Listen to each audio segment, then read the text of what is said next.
अस्सलाम वालेकुम नाज़रीन, मैं हूं फयाज हसन। आप देख रहे हैं WT न्यूज़ HD।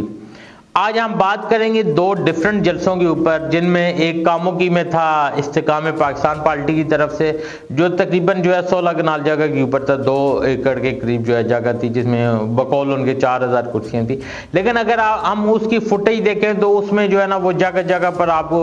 खाली जगह मिल रही हैं और उसको उन्होंने तरीके से कवर करने की कोशिश की है। बाद में उसको चलें एक वर्कर कन्वेंशन का नाम दे दिया गया है कि इसमें वर्कर कन्वेंशन में यही होता है कि अगर बंदे कम भी हों तो वो चीज़ को बैलेंस कर दिया जाता है। जबकि उसी के मुकाबले में आप दूसरा जलसा देख लें कड़क में, जिसमें शेर अफजल मरवत साहब थे और PTI का था। PTI में अगर हकीकत देखी जाए इस टाइम हर तरफ से दबाव है, वो प्रेशर पर है, इंतज़ामिया उनके साथ तावन नहीं कर रही, इंतज़ामिया उनके लिए रुकावटें पैदा कर रही।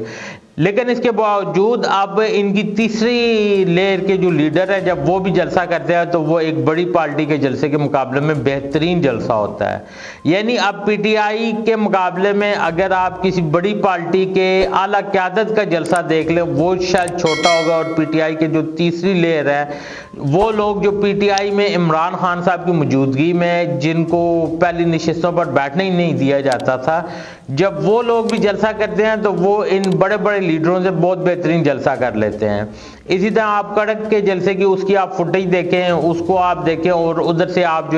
कामोकी में जो इस्तेकाम पाकिस्तान में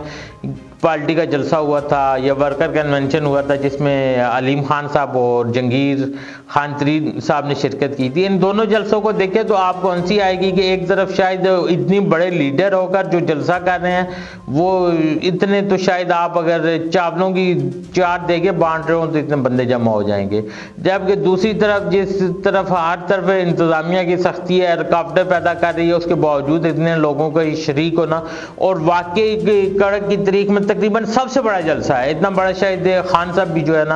अगर वो आज़ाद होते तो इस सिचुएशन में तो खान साहब इससे बहुत 10 गुना बड़ा करते, लेकिन जो खान साहब की पहली तारीख है उनके मुकाबले में ये बहुत अच्छा था। इसके साथ हम बात करेंगे एतवार वाले दिन, क्योंकि इमरान खान साहब का अभी जिस्मानी रिमांड भी चल रहा है। जेल में नायब हकाम ने इमरान खान साहब के साथ तकरीबन 7 से 8 घंटे की तफ्तीश की, और इमरान खान साहब ने उनके तमाम सवालों के जवाब वो जो पुरानी एक उनकी टेप है उसी पे उन्होंने जवाब दिया है। जिसके बाद नायब ये कहने पर मजबूर हो गई है कि इमरान खान साहब मेरे साथ तामन नहीं कर रहे। जब इमरान खान साहब के ऊपर ये पूछा गया कि भाईजान आप आए ना जी, आपने अल-कायदा ट्रस्ट, उन्होंने कहा है जी कबीने से पूछे, पाकिस्तान में पैसा आ रहा था, इसमें कौन सी गलत बात है। और इस तरह जो उन्होंने पहले भी आपने एक स्टेटमेंट दी हुई है, एक आपने 2, 4, 5 जिनके ऊपर उन्होंने जो जवाब दिए हैं वो शुरू लास्ट से अब तक वही है। इसके साथ हम बात करेंगे चौधरी निसार अली खान साहब के ऊपर, जिनके मतलब ट्विटर पे एक ट्रेंड चला था कि चौधरी निसार अली खान साहब शायद वो PTI में शामिल हो रहे हैं, और वो 30 से 35 MPA और 20-25 MNA का ग्रुप वो लेकर PTI में शामिल हो रहे हैं। हालांकि ये बात गलत है। चौधरी निसार अली खान साहब के साथ कोई MNA और कोई MPA चलने के लिए तैयार नहीं है, इसमें कोई शक नहीं है। चौधरी निसार अली खान साहब एक अवामी लीडर हैं, या आप उन्हें कह लें कि वो प्रॉपर वो इलाकाई पॉलिटिक्स नहीं करते, वो नेशनलिज्म या वो नेशनल पॉलिटिक्स के वो प्लेयर हैं। और उनका एक नाम है, वो अगर आप उनको किसी भी टास्क में, जैसे उन्होंने वजारत खारजा में अपनी परफॉर्मेंस दी या उससे पहले पेट्रोलियम में दी थी, वो नज़र आता है कि वो बिल्कुल उस चीज़ के आयल है। अगर उनको आगे लाया जाए तो वो बहुत अच्छा कर सकते हैं। लेकिन क्योंकि उनका मिजाज वो बिल्कुल एक जो प्रॉपर एक चौधरी होता है उसकी तर्ज का है कि वो हर बंदे से मिलते नहीं है, या वो ये जो खिचड़ी बनाई जाती है या उसको आप कह लेंगे ये दरेबंदी की जाती है, इसमें वो इतना नहीं पढ़ते। तो इस हिसाब से चौधरी साहब के साथ तो खैर कोई MNA MPA नहीं है, और ना ही वो शायद किसी MNA MPA को लेकर आए। लेकिन अगर चौधरी साहब की दूसरी तरफ सियासत को देखा जाए तो चौधरी निसार अली खान साहब अब तक ये 2, 3, 4 दफ़ा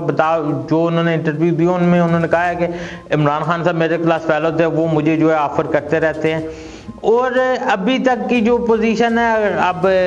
अभी थोड़ी देर बाद वो क्या फैसला कर लें ये तो वही बेहतर बता सकते हैं। लेकिन अभी तक जो उनका मेरे ख्याल में स्टैंड है वो यही है कि मैं आज़ाद इलेक्शन लड़ूंगा, और इलेक्शन लड़ने के बाद मैं फैसला करूंगा कि मैंने क्या करना है। अभी तक जो चौधरी निसार अली खान साहब का एक पॉइंट है या वो जिस पर लोकल सतह पर अभी चाह रहे हैं वो यही है कि आज़ाद इलेक्शन दोनों हल्कों से लड़ना है, उसके बाद देखा जाएगा क्या करना है। हाँ, पीटीआई की तरफ से कुछ हल्कों का या उनके वकला की मीटिंग के बाद कुछ ये तासर मिल रहा था कि शायद जो है ना इमरान खान साहब जो है वो चौधरी निसार अली खान साहब के मुकाबले में जो है ना वो इलेक्शन में अपना कैंडिडेट ना दें, क्योंकि मियां साहब की तरफ से ये आ रहा था कि चौधरी निसार अली खान के मुकाबले में जो हमारा तकड़ा उम्मीदवार होगा वो सामने आएगा, वो उनका प्रॉपर मुकाबला करेगा इस दफ़ा।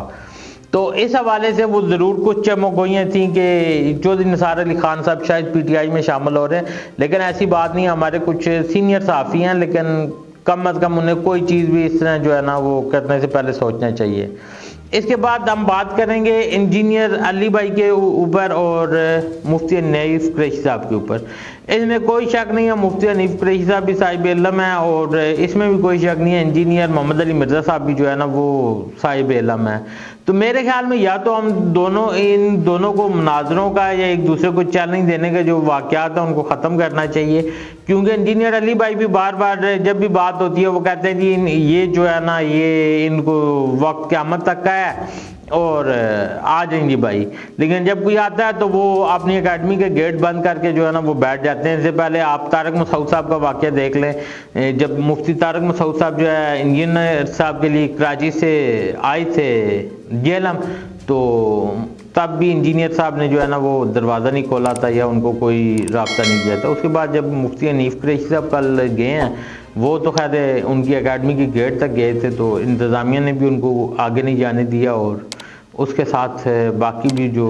उनके बंदे थे उन्होंने जो है ना उन्हें जो ऑफ़र दी वो ये थी कि आप बिल्कुल खामोशी के साथ आ जाएं, आप अंदर बैठकर दर्स सुने, लेकिन आप कैमरे और किताबें नहीं ला सकते। ये भी लामाला कोई ऐसी जो है ना तो ये समझ वाली बात नहीं थी। अगर इंजीनियर अली मिर्ज़ा साहब मुनाज़रा नहीं कर सकते तो वो दोनों लाइव किसी प्रोग्राम में आ जाएं या लाइव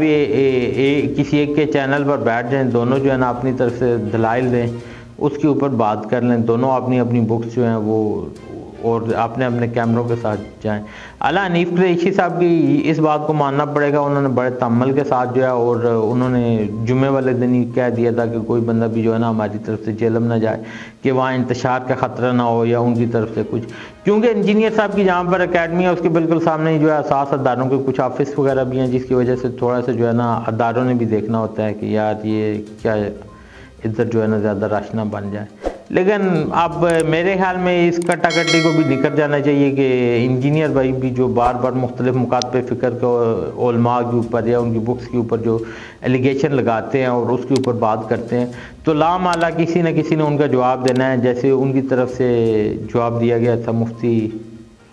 तारक मसूद साहब की तरफ से और इसी तरह हनीफ कुरैशी साहब की तरफ से, तो या तो वो इनका मुकाबला करते या फिर जो है ना वो दोबारा जो है अहले सुन्नत के जो उलमाए या औलिया इकराम हैं उनके बारे में थोड़ा सोच समझ कर बोलें, दुबनियों के ऊपर भी वो बात करने से पहले थोड़ा सोचें। अब तक के लिए इतना ही, अल्लाह हाफ़िज़।